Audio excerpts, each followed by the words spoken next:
these aren't even close. They are 100% wrong. One every day. That's how many kidnappings police say happened in Phoenix back in 2008, making our city a kidnapping capital. But an ABC 15 investigation uncovered that's not even close to being the case. And tonight, for the very first time, Dave Biskobing exposes how off those kidnapping stats really are. Kidnappings in Phoenix. The kidnapping capital of the United States. I have duct tape. I'm about to cut his hand off. In 2008, police said there was one in the city every day. Phoenix is in the eye of the storm. But what if that wasn't true? What if the numbers didn't add up? You have doubt. I certainly have doubt. We spent the last 2 months digging into Phoenix Police Department statistics, reviewing hundreds of reports, thousands of pages, researching court records and internal memos, emails, and recordings. Our investigation found Phoenix police routinely inflated kidnapping statistics and that the department is now facing an audit from federal investigators. They have a real problem on their hands. But the one thing we still don't have is a clear answer from police. We don't want to discuss them. That's what we've said, Dave.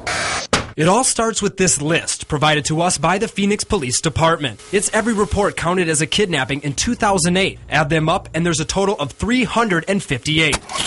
It's a number police and city leaders have claimed a lot to the public, to the media, and even to the federal government. But after reviewing those reports, we uncovered at least 100 that experts say definitely should not have been counted, plus dozens of other questionable cases, equaling nearly half the total. Cases where officers concluded no crime even occurred, reports that were counted twice or 3 times. We even found 2 reports for kidnappings that didn't even happen in Phoenix. For weeks we've tried to get top police leaders to answer our specific questions about these reports, but they've rescheduled on us twice, and when we finally caught up with them, this is what they said. How come you guys were willing to discuss them, then you read them, and now you tell me you can't? I guess that's also a concern. Well, we reevaluated and we said, at this point it'd be best if we wait till the audit's done, and then we'll discuss them. Is there something wrong with these reports? No. So we asked 2 former prosecutors to review the merits of dozens of cases. David Cantor, who worked for years as a City of Phoenix prosecutor, and Kurt Altman, who spent 7 years in the county attorney's office. They say these are kidnappings. Could you charge any one of them? The way they stand now, I wouldn't have charged any of them as a kidnapping. How questionable are these reports that you're seeing? These aren't even close as a kidnapping. As a lawyer, I'd be comfortable making an argument to a jury that there was an attempt to pad some stats. Out of all of these reports, we found nearly 60 written for information only. That means there wasn't a victim, suspect, or crime to report. We also discovered 40 reports counted as kidnappings that were actually possible or attempted kidnappings, like the one that happened here near 7th Avenue and Camelback. A girl was walking when a car pulled up next to her and the driver told her to get in. The report says she ran, the car sped off. No abduction, no physical contact. But check the list, and there it is. Kidnapping. To call it a completed kidnapping is wrong. Another report from this Walmart at 75th Avenue and McDowell, where a woman claimed she was abducted in the parking lot and driven around for hours.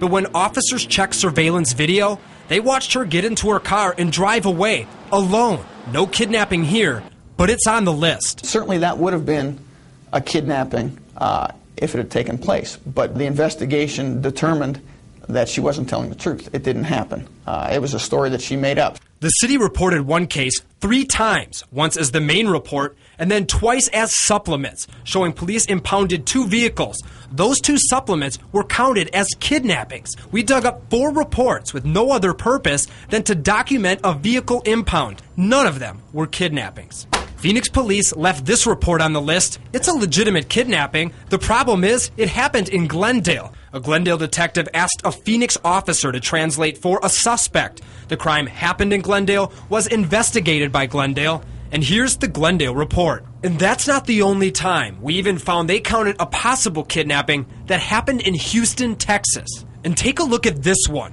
Created in error. That's all it says. Check the list, it's counted as a kidnapping. Created in error. Kidnapping?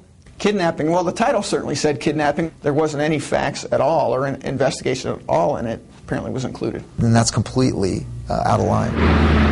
The city manager's office and the mayor also won't answer our questions. And now, after months of promising these statistics are correct, police told us this. I think that we will go through them. Again, so you're going to recheck these? I think we'll go through and recheck them. It seems like whoever was putting these together, if they've actually reviewed these reports, did everything they could, threw in the kitchen sink, as they say. They're absolutely wrong. As a certified criminal law specialist, these aren't even close. They are 100% wrong. And the question is still out there. If Phoenix inflated these kidnapping statistics, why? Well, our investigation found that they were using these very same numbers to apply for millions of dollars in federal grants. And that has brought on a Department of Justice audit. Tomorrow on Daybreak, we're revealing that angle of this investigation. In Phoenix, I'm Dave Biskobing, ABC 15 News. Breaking news tonight.